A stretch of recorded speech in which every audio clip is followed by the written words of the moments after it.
Scripture reading tonight will be from 1 Samuel chapter 15, verses 1 through 3. 1 Samuel chapter 15, verse 1 through 3. I'll be reading from the King James Version.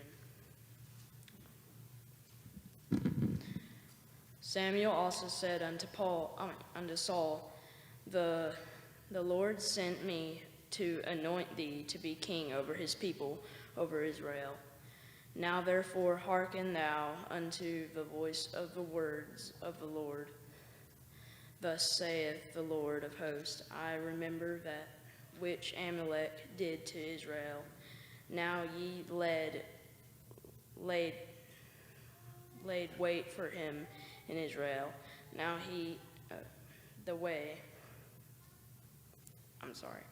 Israel, now he laid wait for him in the way when he came up from Egypt. Now go and smite Amalek and utterly destroy all that they have, and spare them not, but slay both man and woman, infant and suckling, ox and sheep, camel and donkey.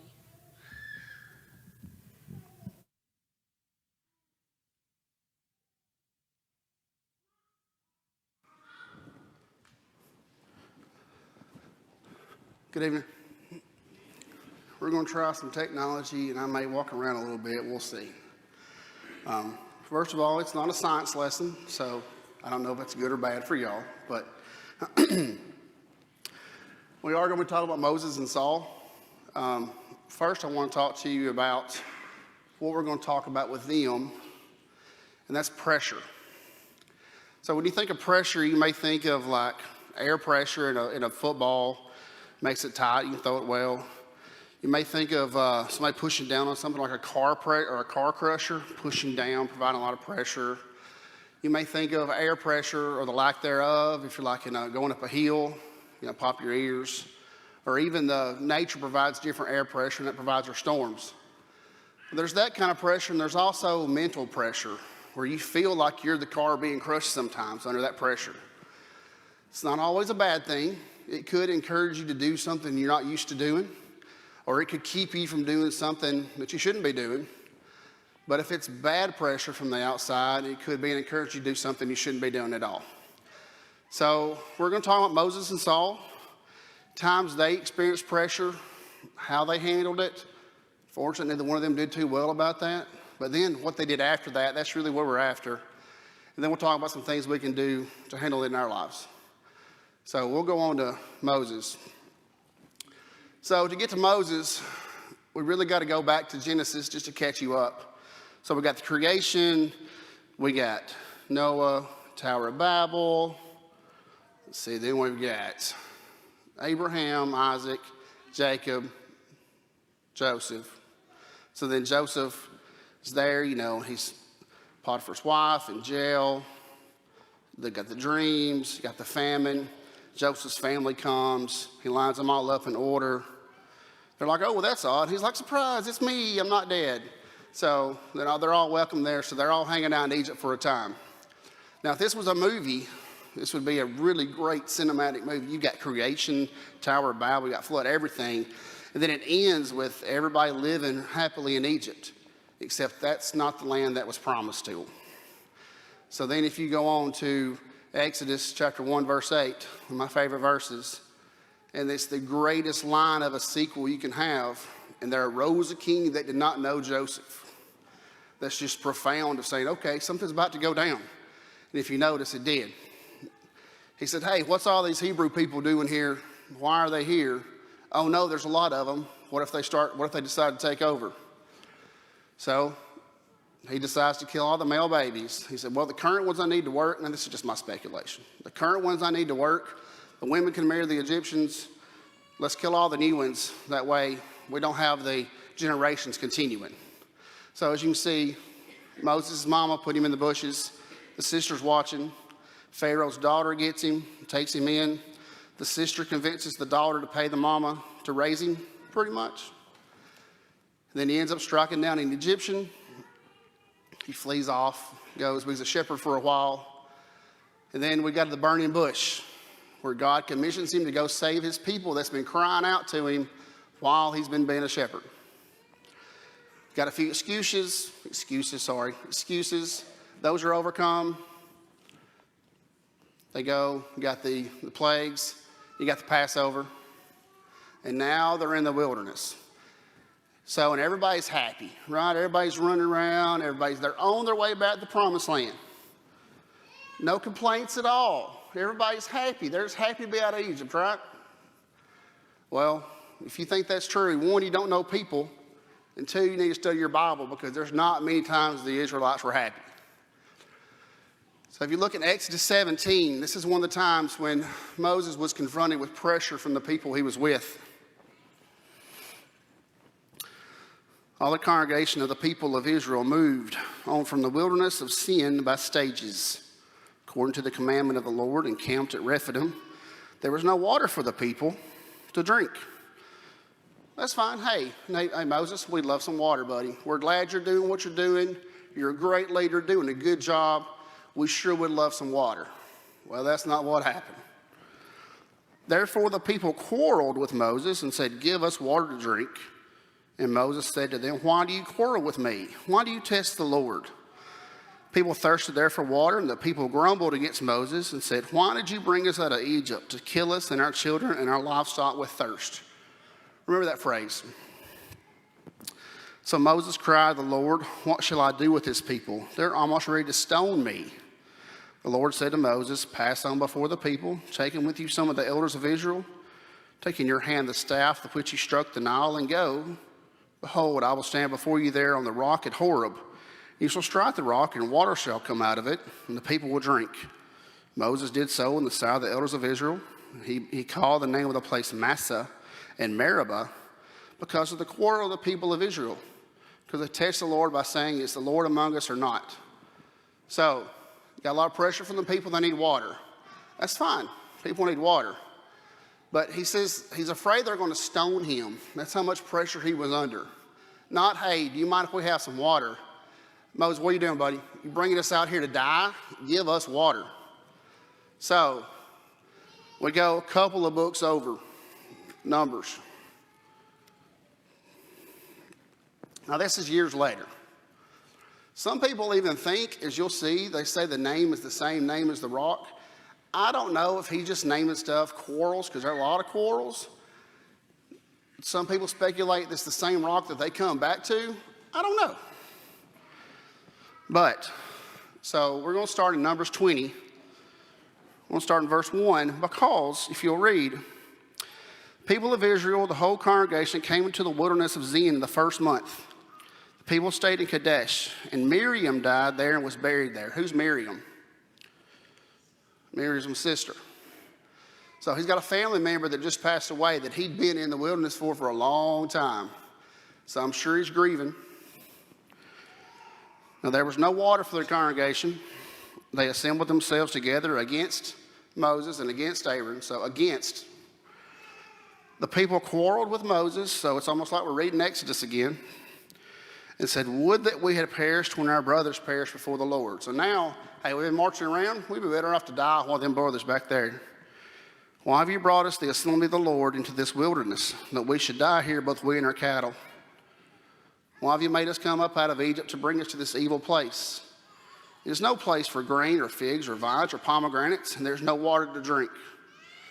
Then Moses and Aaron went from the presence of the assembly to the entrance of the tent of meeting, fell on their faces. The glory of the Lord appeared to them. So both times, they've asked God for help. The Lord spoke to Moses, saying, take the staff and assemble the congregation, you and Aaron your brother, and tell the rock before their eyes to yield its water. So you shall bring water out of the rock for them and give a drink to the congregation and their cattle. Moses took the staff from before the Lord as he commanded him. Then Moses and Aaron gathered an assembly together before the rock, and he said to them, hear now, you rebels. Getting a little bit of aggression in that voice now. Shall we bring water for you out of this rock? Shall who bring forth water? Shall we bring forth water out of this rock? Moses lifted up his hand and struck the rock with his staff twice, and water came out abundantly. and the congregation drank and their livestock. And the Lord said to Moses and Aaron, because you did not believe in me to uphold me as holy in the eyes of the people of Israel, therefore you shall not bring this assembly into the land that I have given them. These are the waters of Meribah, where the people of Israel quarreled with the Lord, and through them he showed himself holy. So we've got two situations there where the people were upset. They were thirsty. They didn't know what was going on. They said, hey, what are you doing? Did you bring us out here to die? You're supposed to be our leader. Lead us. Find some water. Now, they weren't nice about it either. But how he handled himself the second time, he obviously sinned. He didn't do what the Lord said to do. Might have been some thinking about his sister. Might have been some aggression towards the people. We don't know. Regardless, he didn't handle himself well. So, is that the end of the story? Does Moses disappear from earth? Does he go off in the background because he's sinned? No. He continues to lead those people. We've got all the way through Deuteronomy of him continuing to lead the people. In fact, look at his death. I've got through verse 8. I'm going to read through verse 9, though. Moses went up from the plains of Moab to Mount Nebo, to the top of Pisgah, which is opposite Jericho. The Lord showed him all the land, Gilead as far as Dan, all Naphtali, the land of Ephraim, and Manasseh, all the land of Judah as far as the western sea, the Negeb and the plain, that is the valley of Jericho, the city of palm trees as far as Zoar. The Lord said to him, this is the land which I swore to Abraham, to Isaac, and to Jacob. I will give it to your offspring. I have let you see it with your eyes, but you shall not go over there. Moses, the servant of the Lord, died there in the land of Moab, according to the word of the Lord. He buried him in the valley in the land of Moab, opposite Beth Peor, but no one knows the place of his burial to this day. Moses was 120 years old when he died. His eye was undimmed, his vigor unabated.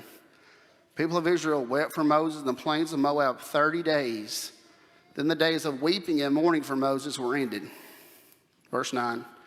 And Joshua the son of Nun was full of the spirit of wisdom, for Moses has laid his hands on him. People of Israel obeyed him and did as the Lord had commanded. So even though Moses had sinned, he still kept leading the people as he should have. He still kept going along. He even prepared for the next leader. So a smooth transition for Israel.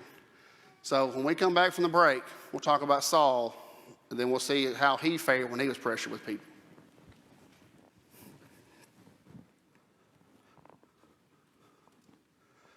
Saul. So I know it says 1 Samuel 10. We got to go back to 9 again. When Israel was telling Samuel, hey, we want a king, we want a king, we want a king like everybody else. And Samuel gets upset about it, and God tells him, hey, they're not rejecting you, they're rejecting me. Tell them what's going to happen if they get a king.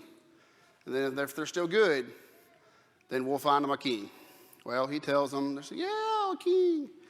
So we pick Saul. So Saul is told to be the most handsome and tallest person in Israel. And, so of course he can be king. That makes you a good king, being tall and handsome. But, also we find out that he respects his parents. He does what he's asked him to do. He even searches out the man of God when he's looking for his parents' animals.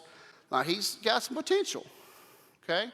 And even after Samuel, anoints him, still got some potential. He prophesies a little bit with some of the other priests. Might not be too bad. Well, it doesn't turn out that way, because the first time we see some pressure he's under is in 1 Samuel 13. So, starting at verse 8, he waited 7 days, the time appointed by Samuel. Samuel did not come to Gilgal. The people were scattering from him. So they're about to go into battle. He's king. He goes out with them. He needs people. Samuel said, wait an appointed amount of time. Well, Samuel's not showing up. People are getting a little antsy. Saul said, bring the burnt offerings here to me and the peace offerings. And he offered the burnt offering. Now, if you'll look back, Saul's from Benjamin. That's not the people that are supposed to be making sacrifices.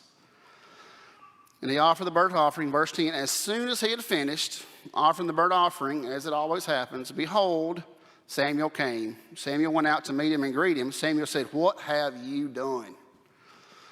Saul said, when I saw the people were scattering from me, and that you did not come within the days appointed, and that the Philistines had mustered at Michmash, I said, the Philistines will come down against me in Gilgal and have not sought the favor of the Lord. So I forced myself and offered the burnt offering. Samuel said to Saul, you've done foolishly. You have not kept the command of the Lord of your God, with which he commanded you, for then the Lord would have established your kingdom over Israel forever. But now your kingdom shall not continue. The Lord has sought out a man after his own heart. The Lord has commanded him to be the prince over his people, because you have not kept what the Lord commanded you. So, pressured by the people, they're kind of leaving. They're kind of wondering what's going on. Where's the burnt offering? We've got to have the burnt offering. And it says he forced himself, which means he talked himself into making that burnt offering. He knew he shouldn't have done it, but he did it anyways. And now the kingdom's not going to be his. He's not going to be king. We're going to find somebody else. So let's go to 1 Samuel 15, which was already started to read for us. Thank you, Sharon. So, now he's told to go destroy the Amalekites. I think I spelled that right. Because if you remember, because we can tie this back to Moses, he said, hey, they troubled him back then. Now is the time for us to go destroy them. Utterly destroy everything. Don't bring anything back. So they go to battle, they come back. Well, they're bringing back things with them. God tells Samuel, said, hey, he didn't do what I told him to do. Here's what he's done. So he goes out to meet him. And this is a good story to read. Samuel's meeting Saul, and Saul's like, we have performed the commandment. We're good. Or as the kids would say, we ate and left no crumbs, God. We're good. And then one of the greatest verses, another one I love, and I believe Samuel was a little passive sarcastic like me. And I know God's got a sense of humor because he left in the Bible. He says, really? What's that bleating of sheep and lowing of oxen I hear? Oh, don't worry about those, Samuel. The people wanted to bring those back. The people brought those back, not me. Not me. I didn't bring them back. Well, if you look, Samuel tells him, hey, buddy, you're king. He said, you may think little of yourself, but you're the king of these people. You decide what they bring back and what they don't. The buck stops with you. You should have kept him from doing this. But now that you haven't, now deal's off. He says, hey, I want to repent. I want to be back with you. Samuel turns to leave. Saul reaches up and grabs his garment, tears it off. Samuel turns around and says, just like you tore off this garment, God's going to tear the kingdom away from you. And then what happens? We get David. We get all kinds of turmoil between Saul and David. I mean, Saul is still king, but he has a lot of issues. It's not a smooth transition of power. Not at all. I mean, even looking at the end of his life in 1 Samuel, I think it's 31. Yeah. Verse 4, then Saul said to his armor bearer, draw your sword and thrust me through it. Okay, so he's asked his armor bearer to kill him because he didn't want to be captured. Lest these uncircumcised come and thrust me through and mistreat me. But his armor bearer would not, for he feared greatly. Therefore Saul took his own sword and fell upon it. Armor bearer saw that he was dead, fell upon his sword and died with him. Thus Saul died and his 3 sons and his armor bearer and all his men on the same day. That's not I've lived 120 years, my eyes were not dim, I was still full of vigor when I died that Moses had. That's not the same. So let's look at the comparisons here and see if we can see what happened. Moses and Saul both led large groups of people. Moses and Saul both felt pressure from those people. And let's not cut in corners here, they both sinned against God. Remember, Moses was supposed to speak to the rock. He hit the rock. God calls him out on it and says, hey, that's not what I told you to do. And now, because of that, you're not going to get to go to the promised land. He tells him he's not getting to go. Saul sinned against God. He made the sacrifice he shouldn't have made. He didn't do what he said to do with the Amalekites. Both times he gets called out, and he tells him, hey, You're not getting to go as far as you thought you would either, and your son's not either. Like, it's done for you. So the next line is where we have the issue. Moses lived out his life being a servant of God. Saul lived out his life battling God's servants. He knew David was next in line. He could have worked with him. He could have brought him up, taught him how to be a king, done everything. Probably had a nice life. I don't know, but probably. But that's not how he handled it. Moses died a hero of the people and is in the roll call of faith. In fact, several verses, almost pretty much his whole life, is in Hebrews 11. Well, we talked about this morning, but he's not quite there, a little below that.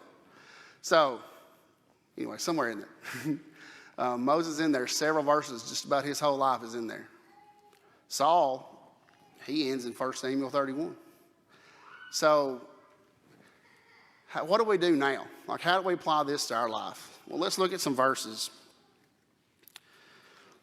So I'd like for us to think about Proverbs 1, 10 through 19.